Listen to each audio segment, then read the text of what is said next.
नमस्कार, बहुत बहुत स्वागत आपका आदि टीवी पर। मैं हूं आपके साथ पारुल। चैत्र नवरात्र का ये महीना है, नवरात्रि का पर्व शुरू हो गया है। 9 दिन का ये पर्व है और इसकी शुरुआत हो गई है और आज हम आपके सामने मौजूद हैं ताकि आपको इस पर्व के बारे में और भी समझाइश दे सकें, किस तरह से महत्वपूर्ण है, क्या कुछ आप खास करें जिससे माँ को प्रसन्न भी आप कर सकें और आपकी परेशानियां, आपकी जो भी दिक्कतें हैं वो खत्म हो। आज माँ के पहले स्वरूप यानी शैलपुत्री का दिन है।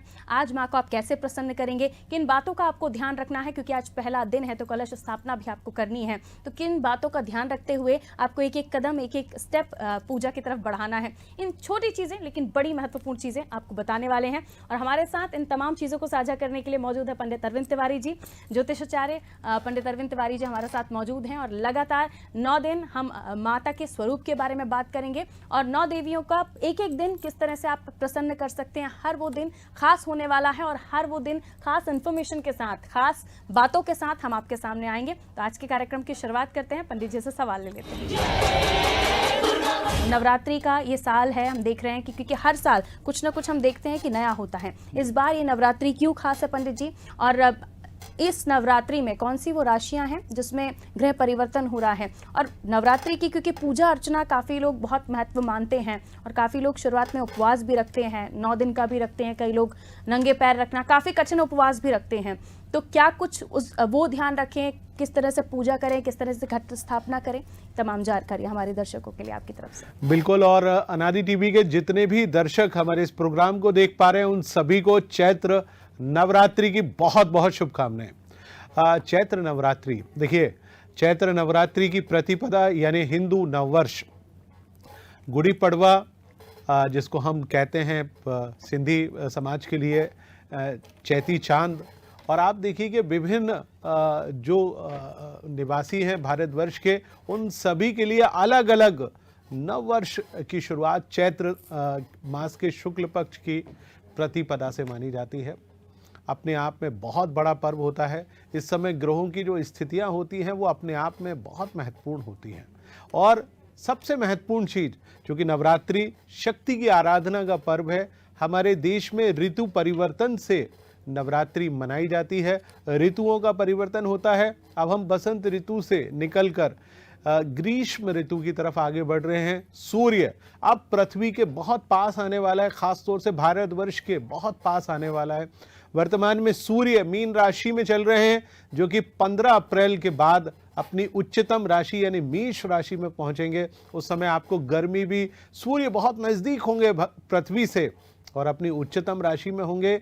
और आप इन 9 दिनों में माँ जगत जननी को मना लीजिए, माँ जगत जननी को प्रसन्न कर लीजिए, ताकि आपके जीवन के सारे कष्टों का समाधान हो सके।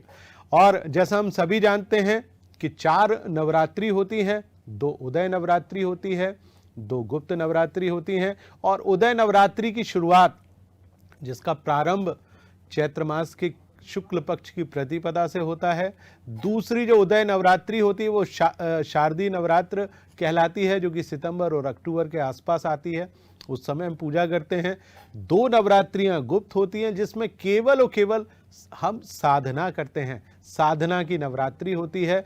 तो इन नवरात्रि में माँ जगतजननी की पूजा अर्चना करिए, माँ जगतजननी को मना लीजिए, माता आपसे अवश्य प्रसन्न होंगी। बिल्कुल पंडित जी, खास तौर पर हम मानते हैं हिंदू धर्म में कि नवरात्रि पर 9 दिन की पूजा अर्चना खासतौर पर जो महिलाएं हैं, बेटियां हैं, वो करती हैं, उपवास करती हैं और माँ को प्रसन्न करने की पूरी कोशिश होती है। लेकिन इन दिनों में खास क्या चढ़ावा माँ को चढ़ाया जाए, क्या प्रसादी होनी चाहिए जिसका विशेष रूप से ध्यान रखा जाए। और उसके बाद कई और भी सवाल हैं जो मैं आपसे करना चाहती हूँ, लेकिन पूजा से जुड़ी हुई कुछ बातें शुरुआत में हम बिल्कुल, कैसे पूजा आराधना करें, माँ की पूजा अर्चना कैसे करें, मैं दर्शकों को बहुत साधारण भाषा में दिखाता हूँ। आप हमारे बैकग्राउंड में भी आप देखते रहेंगे कि माता की पूजा अर्चना के लिए क्या आपको आवश्यक सामग्री चाहिए। लेकिन सबसे पहले आप कुछ चीज़ों की तैयारी अवश्य कर लें माता की पूजा अर्चना करने के लिए। तो सबसे पहले आपको क्या करना है, सबसे पहले आपको करना है कि आप माता की प्रतिमा या माता की मूर्ति या माता की पीतल की हो, चांदी की हो, स्टील की हो, तांबे की हो, या विभिन्न धातुओं की जो मूर्ति आपके घर में हो, या उनका कोई भी विग्रह हो, या अधिकांश लोग मिट्टी की प्रतिमा भी अपने घर में स्थापित करते हैं 9 दिनों के लिए। आप वो भी कर सकते हैं। यदि आपके पास वो नहीं हो तो माँ सिंह वाहिनी यानी माता दुर्गा की आपको पूजा अर्चना करनी है। माँ दुर्गा की पूजा अर्चना करने में आप उनकी फ़ोटो भी ले सकते हैं, उनका प्रतीकात्मक कोई चित्र भी ले सकते हैं, उसको ले लीजिएगा। सबसे पहले आपको क्या करना है, कुछ सामग्रियाँ आप रखिए, क्योंकि आज के दिन हम माता को प्रसन्न करने के लिए, शक्ति को प्रसन्न करने के लिए गेहूं के जवारे भी बोते हैं। गेहूं, आपको क्या क्या सामग्री रखनी है, गेहूं रखना है, जौ रखना है, आपको एक थाली में अक्षत यानी चावल रखना है, आपको थोड़े से काले तिल भी रखना है, थोड़े से आपको लाल सिंदूर रखना है, भोडर है, गुलाल है, इसको आप रख लीजिए। माता की पूजा अर्चना करने में हमको पंचोपचार से हम पूजा अर्चना करते हैं। पंचोपचार का तात्पर्य होता है दूध, दही, घी, शहद और शक्कर। इनसे हम माता रानी की पूजा अर्चना करते हैं और माता रानी की पूजा अर्चना करने में इन सामग्रियों की हमको आवश्यकता पड़ती है। पंचमेवा की हमको आवश्यकता पड़ती है। 5 प्रकार के जो मेवा हैं, जिसमें बादाम है, अखरोट है, पिस्ता है, काजू है, किशमिश है, आप इसको रखें। नारियल हमेशा रखा जाता है, नारियल जिसको हम श्रीफल भी कहते हैं। श्री हरि भगवान विष्णु को सबसे ज़्यादा प्रिय है और माता जगत जननी की पूजा अर्चना करने में भी उसकी सबसे ज़्यादा महत्वपूर्ण भूमिका होती है, तो आप उसको रखिए। इसके साथ साथ देखिए, माता को चढ़ाने के लिए हमको वस्त्र भी रखना है, खासतौर से लाल रंग की चुन्नी आप ज़रूर रखिएगा। तदुपरांत आप क्या करें, सबसे पहले जिस स्थान पर आप माँ जगत जननी की पूजा अर्चना कर रहे हैं उस स्थान को साफ कर लें, धो लें। नवरात्रि के एक दिन पहले आप उसको बढ़िया धो पोंछ कर साफ कर लीजिएगा। तदुपरांत वहाँ पर आपके घर में हल्दी होती है तो हल्दी से भी एक बार उसका लेपन उस भूमि का ज़रूर कर दीजिएगा।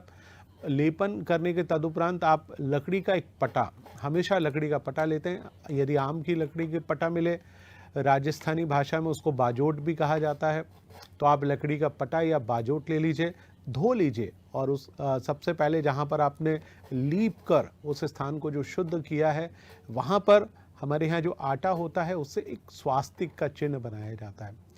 तदुपरांत तो स्वास्तिक के चिन्ह के बीच में थोड़े से गेहूं के दाने रखे जाते हैं। देखिए, ये जो समय होता है चैत्र का समय होता है, इस समय फसल काटने का समय होता है। जो हमारे कृषि, जो हमारे अन्नदाता हैं, उन्होंने फसल उगाई होती है, तो हम ये पर्व, ये त्यौहार फसल का भी त्यौहार है, तो थोड़े से गेहूं ले लीजिए या जो भी फसल, क्योंकि इस समय गेहूं का उत्पादन ही सबसे ज़्यादा होता है, तो थोड़ा सा गेहूं लीजिए, पटे। उसके उपरांत आप पटे को वहाँ पर रखिए, उसको साफ करके रखिए। लाल वस्त्र आप उसके ऊपर बिछा लीजिए। लाल वस्त्र बिछाने के बाद फिर से थोड़ा सा अक्षत या चावल जो आपने थाली में रखे हुए हैं पटे के ऊपर रखिए। क्योंकि हम देवी या देवताओं को जब स्थान देते हैं तो अक्षत हमेशा रखा जाता है। अक्षत के साथ पान का पत्ता भी आप ले सकते हैं या आम का पत्ता भी ले सकते हैं। जिनके यहाँ केले का पत्ता लगा हो तो वो केले का पत्ता ले सकते हैं। केले का पत्ता लेने के बाद उसके ऊपर जो विग्रह आपने रखा हुआ है, जिनमें फ़ोटो है, माता की प्रतिमा है, चांदी, सोने या जिस भी चीज़ की प्रतिमा आपके पास हो, उस प्रतिमा को आप वहाँ पर स्थापित कर दीजिए। तदुपरांत जो आपने सामग्री अपने सामने रखी हुई है, यदि मिट्टी की प्रतिमा है तो उसके ऊपर से आप घुमा लीजिए, और यदि आपके पास चांदी, तांबे, पीतल इत्यादि की प्रतिमा है तो माता को आप एक थाली में विराजमान करिए और पंचोपचार से पूजा करिए। कैसे करेंगे? आपके घर में शुद्ध जल हो, जिसमें गंगा जल हो, यमुना हो, नर्मदा हो या कोई भी पवित्र नदी का जल हो, बेत्रवती का जल हो, तो वो सारे जल को आप, जो जल आपके पास हो उसको रख लीजिए। नहीं हो तो किसी जल में आप तुलसी का पत्र डाल के रखिए। परंतु ध्यान रखिए मित्रों, आपको तुलसी माता के ऊपर नहीं चढ़ानी है। भगवान शिव के परिवार के ऊपर तुलसी नहीं चढ़ाई जाती है, इस बात का हमेशा ध्यान रखिए। तो तुलसी से जो शुद्ध जल है उससे माता के विग्रह को आप स्नान करा लीजिए। स्नान कराने के उपरांत फिर पंचोपचार, यानी पहले दूध से, फिर दही से, फिर घी से, फिर शहद से और फिर शक्कर से, और फिर तदुपरांत एक बार पुनः शुद्धोदक स्नान आप करा लीजिए। माता को एक बार शुद्ध जल से पुनः स्नान करा लीजिए। स्नान कराने के उपरांत माता को वापस उस पटे के ऊपर जो आसन आपने बनाया हुआ है वहाँ पर आप उनको स्थापित कर दें, या फोटो हो तो फोटो के चारों तरफ, या मिट्टी की प्रतिमा हो तो उसके चारों तरफ से आप उसी प्रकार से प्रतीकात्मक रूप से आप स्नान कराइए, माता को बिठा लीजिए। तदुपरांत माता के मस्तक पर थोड़ा सा सिंदूर लगा लीजिए। थोड़ा सा सिंदूर लगाएंगे, जो कि माँ विवाहित हैं तो माता को सिंदूर लगाया जाता है, अक्षत लगाया जाता है। तदुपरांत आप जो शुद्ध वस्त्र आप उनके लिए लाए हैं वो शुद्ध वस्त्र आप उनके ऊपर चढ़ाइए, चुन्नी चढ़ाइए। माता को सिंदूर और सुहागन की जो सारी सामग्रियां हैं, जिनमें चूड़ी है, बिछुड़ी है, पायल है, माता को कंघी है, माता को बिंदी है, सिंदूर है, पैरों में माता को आलता लगाया जाता है, तो वो सारी सामग्रियां आप लाइए। माता को साड़ी भी चढ़ाई जाती है, तो ये आप पहले दिन ही ला के रख लीजिए, क्योंकि आप आज पूजा कर रहे हैं। देखिए, आज माँ के पहले स्वरूप यानी माँ शैलपुत्री की हम पूजा कर रहे हैं, तब भी ये सारी सामग्रियां चढ़ाई जाती हैं। माता के भोग के लिए आप हलवा या खीर या जो भी विभिन्न राशियों के अनुसार हो वो आप सारी चीज़ों की व्यवस्था करिए। और तदोपरांत माता को लाल रंग का गुड़हल का फूल, आप देखिए कि इस समय प्रकृति श्रृंगार करती है, पुष्प खास तौर से लाल रंग का जो गुड़हल का पुष्प है आपको बहुतायत में देखने को मिलेगा, तो एक पुष्प माता के चरणों में चढ़ा दीजिए। वो शक्ति का प्रतीक होता है, उसको चढ़ाइए, माता की आरती करिए, माता के मंत्र का जाप करिए, माता को मनाने की कोशिश करिए। देखिए, माता आपके ऊपर अवश्य प्रसन्न होंगी। बिल्कुल, और तमाम बारीकियों का ध्यान रखते हुए, क्योंकि छोटी सी भी गलती आपकी पूरी की पूरी मेहनत आपकी पूजा को, श्रद्धा को कहीं ना कहीं ख़राब कर सकती है। पर ये जो जवारे का जिक्र किया था आपने, हम देखते हैं जवारे विसर्जन भी होता है, महिलाएं अपने सर पर लेकर विसर्जन करने घाट तक जाती हैं। इसका महत्व क्या है और क्यों जवारे बीजे जाते हैं? क्योंकि हमने देखा तो है, पूजा भी की है, लेकिन हकीकत में इसके पीछे का क्या महत्व है ये हमारे दर्शकों को भी शायद काफ़ी लोगों को पता भी हो, लेकिन हम चाहेंगे आपके माध्यम से भी पता चले। बिल्कुल पारुल जी, आपने बहुत सुंदर प्रश्न किया है। देखिए, आखिर जवारे क्यों बीजे जाते हैं? प्राचीन काल में हमारे देश में गेहूं हमारे देश में पैदा नहीं होता था। गेहूं का जो बीज है वो बाहर से आया था। हमारे यहाँ जो अन्न के रूप में जिसकी रोटियां बनती थी, या तो ज्वार, बाजरा, मक्का इत्यादि होते थे, लेकिन ज्वार अपने आप में जो होता है वो बड़ा शक्ति का प्रतीक होता है। क्योंकि हम पूजा कर रहे हैं शक्ति की आराधना। जिस प्रकार पहले दिन माँ शैलपुत्री का जन्म होता है भगवान हिमावन के रूप में, तो हम उनके प्रतीकात्मक रूप में पहले दिन से लेकर 9 दिन तक आप देखिए कि वो जिस कलश के चारों तरफ जौ के बीज, या आजकल जौ नहीं मिलता तो लोग गेहूं को भी बोते हैं, तो वो माता का स्वरूप आपको 9 दिनों में एक एक दिन में अलग अलग स्वरूप में दिखाई देता है। जैसे तीसरे दिन जब माँ चंद्रघंटा का दिन होता है, उन्होंने प्रकृति को एक नया स्वरूप दिया। माँ कुष्मांडा का स्वरूप है। जिस दिन आप देखेंगे जवारों में से बीज निकलना प्रारंभ होते हैं, तो माँ कुष्मांडा ने इस पूरे ब्रह्मांड की रचना की। तो आप देखिए कि वो शक्ति का जो स्वरूप है वो हमको उन जवारों में से दिखाई देता है।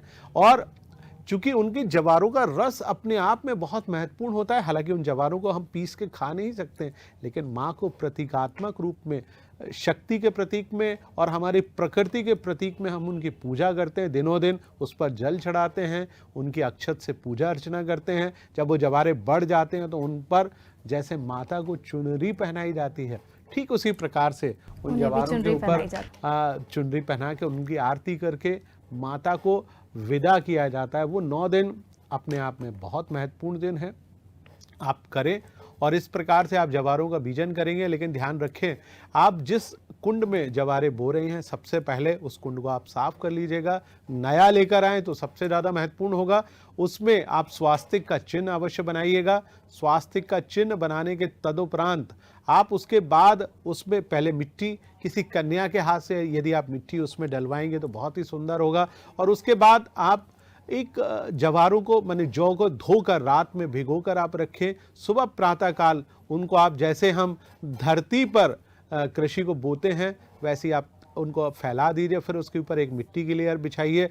तदुपरांत उसमें कलश की आप स्थापना करिए। क्योंकि कलश की स्थापना, कलश माने उस जल में ब्रह्मा, विष्णु और महेश तीनों देवताओं का समावेश होता है, तो उस कलश की पूजा अर्चना हमको करना चाहिए। और उस कलश की स्थापना करने के बाद ही ये तय होता है कि माँ जगतजननी आपके घर में पधार चुकी हैं, और आप विधि पूर्वक उनकी पूजा अर्चना करेंगे तो बहुत लाभ होगा। पंडित जी, हाँ, काफ़ी अद्भुत नज़ारा होता है जब हम देखते हैं कि हम जब छोटे भी हुआ करते थे, आप लोगों ने भी ये नोटिस किया होगा, हम टेरेस पर होते थे और हम देखते थे कि काफ़ी ज़्यादा तादाद में महिलाएं अपने सर पर जवारे रखकर जाती थी। एक अद्भुत ही नज़ारा और एक अलग ही ऊर्जा महसूस होती थी।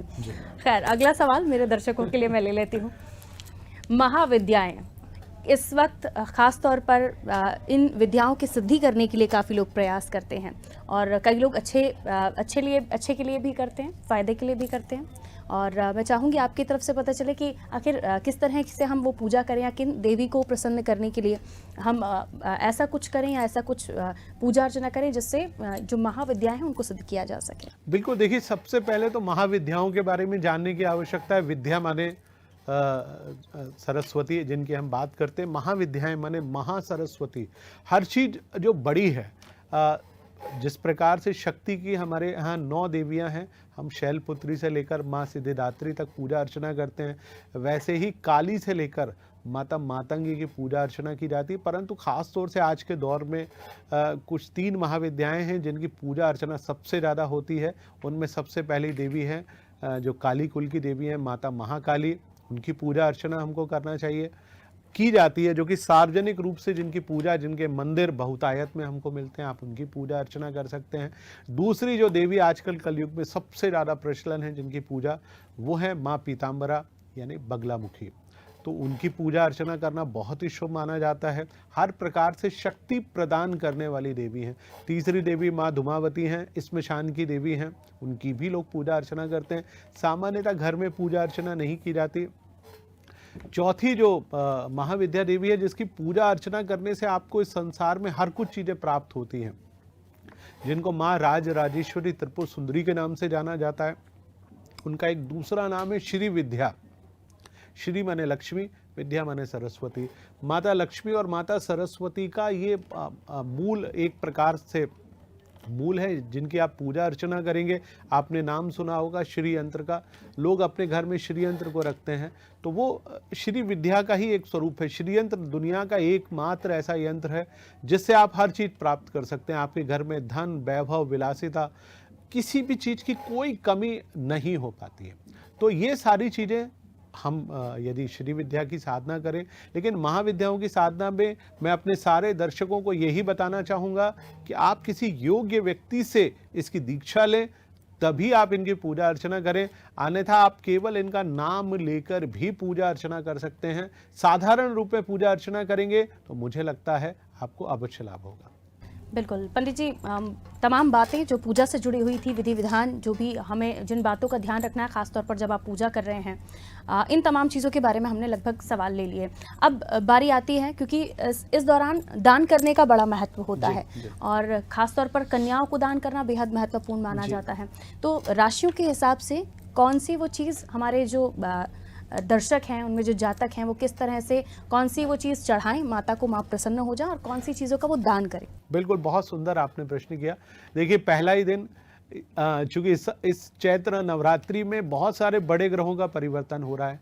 खास तौर से अप्रैल के महीने में आप देखेंगे तो सबसे पहला ग्रह मंगल है, जो कि मेष राशि का स्वामी है, जो अपनी उच्चतम राशि मकर से निकलकर कुंभ में प्रवेश कर रहा है। इसी नवरात्रि में 7 तारीख को परिवर्तित हो जाएगा।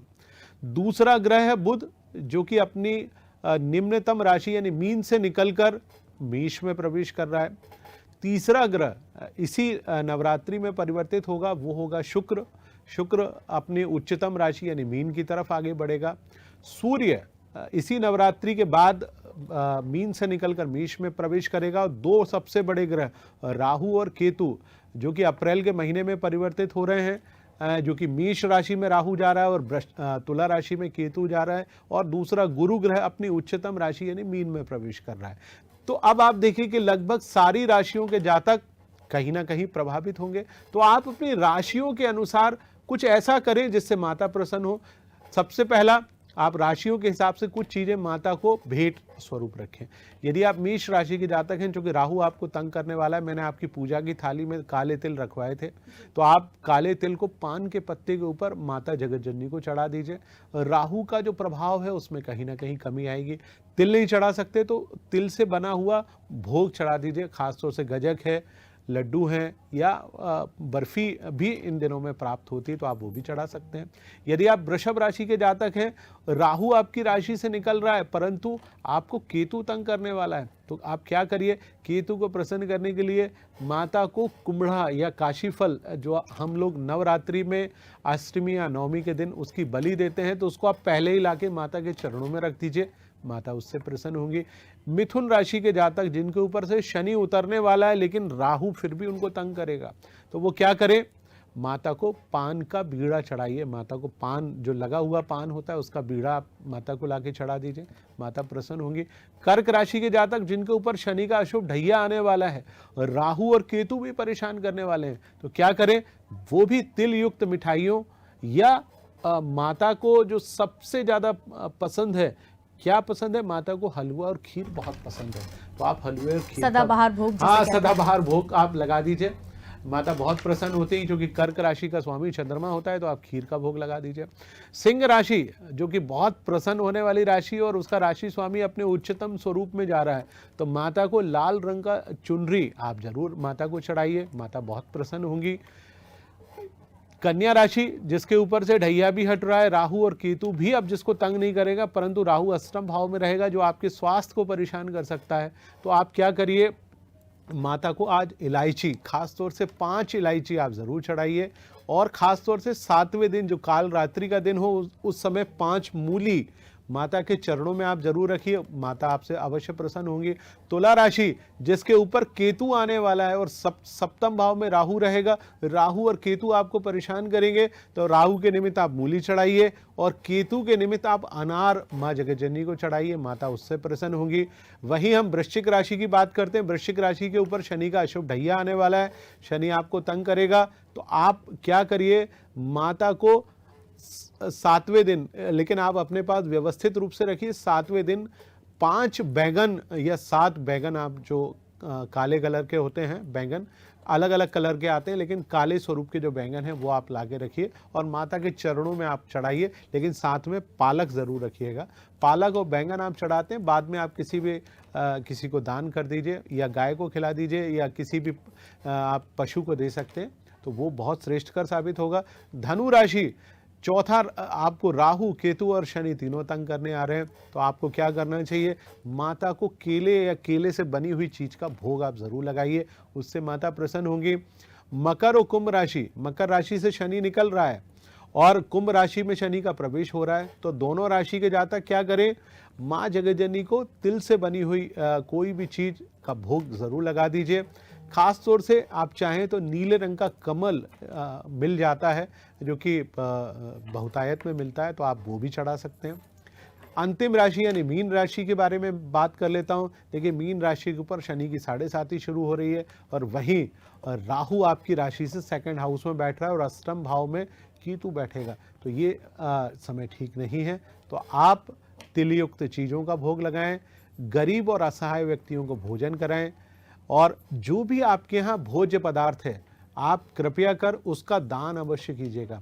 तो ये विभिन्न राशियों वाले जातक यदि करते हैं तो निसंदेह उनको कहीं ना कहीं बहुत लाभ अवश्य होगा। पंडित जी, अब हमारे जो दर्शक हैं, ठीक है, वो पूजा अपनी प्रारंभ करेंगे और बगैर मंत्रोच्चारण के साथ ना हो तो ये थोड़ा अधूरा हो जाएगा। कौन सा वो मंत्र है जो हमारे दर्शक जाप कर सकते हैं जिससे उनकी मनोकामना पूरी हो, माँ भी प्रसन्न हो जाए? आज का ये दिन खास क्या बताएंगे आप?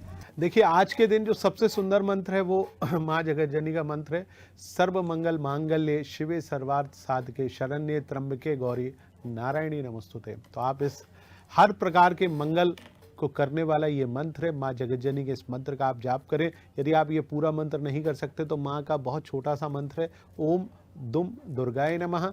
आप ये भी नहीं कर सकते तो माँ का बहुत साधारण सा नाम और का मंत्र है, ओम दुर्गाय नमः। आप इस मंत्र का जाप करिए, निसंदेह आपको बहुत लाभ होगा। बिल्कुल, तो पंडित जी ने बहुत अच्छी जानकारियां दी हमारे दर्शकों को और बहुत ही छोटी छोटी बातें लेकिन अहम बातें आपको बताएं जिनका आप ध्यान रखकर अपनी पूजा को सफल कर सकते हैं, अपनी मनोकामना माँ से पूरी करा सकते हैं, माँ को मना सकते हैं, लेकिन बशर्ते कि आपके विचार शुद्ध हों, आप अच्छी नीयत से प्रार्थना कर रहे हों। वरना पंडित जी बाहर कुछ भी कर रहे हैं लेकिन आप माँ को प्रसन्न करने के लिए दिनों दिन 8 घंटे पूजा कर रहे हैं, तो वो पूजा भी उतनी मायने नहीं रखेगी, उतनी सफल नहीं होगी। शुद्ध विचार रखिए, अच्छे काम करिए, अच्छी सोच रखिए, माँ आपके लिए जो जो भी आपकी परेशानियां हो उनको दूर करें। पंडित जी ने हमें समय दिया और पंडित जी लगातार 9 दिन हमें समय देने वाले हैं। आप दर्शकों के लिए खास तौर पर हमने पंडित जी को कहा कि आप आएँ और हमारे चैनल के माध्यम से हमारे दर्शकों को वो उपाय, वो तमाम बातें बताएं ताकि इस नवरात्र उनकी जो परेशानियां हैं वो दूर हो जाएं और जो मनोकामनाएं उन्होंने माँ से मांगी है वो भी पूरी हों। पंडित जी बहुत बहुत शुक्रिया, आपने हमें समय दिया। तो आज का ये पहला दिन, लेकिन लगातार 9 दिन हम यूं ही आपके सामने आएंगे, माता के बारे में बात करेंगे, 9 रूपों के बारे में बात करेंगे और किस दिन आप क्या खास करें, क्या ध्यान रखें, इन तमाम चीज़ों को साझा करेंगे। फिलहाल मुझे दीजिए इजाज़त, रखिए अपना ख्याल, नमस्कार।